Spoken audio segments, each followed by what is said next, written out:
Bir günü түлкі құйрығын бұлақтатып, тілең салаңдатып, әйен жерде келе жатып, жалғыз аяқ жолдың таманында жатқан құйрығын көргенде қуанып кетті.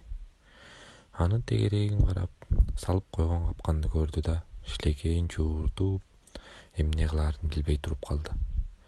Аңгыча желип жортуп, карышкыр келди.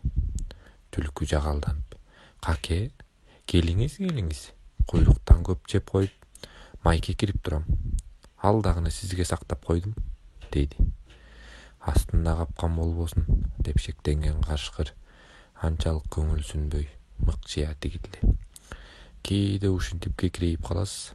Жебесеңиз өзүм үйгө алып кетейин", деп түлкі баягы май куйрукка тап бергенде, карышкыр түлкүдөн мурда озунуп сугунмак болду эле тумшугу капканга чабылып калды.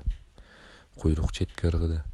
Түлкі аны илип алды да: "Жат, бөрөккө жабышып, капкан менен кабышып, эртең уш жерден ээси менен табышып", деп шаттанып ырдап, желе жортуп жүрүп кетти.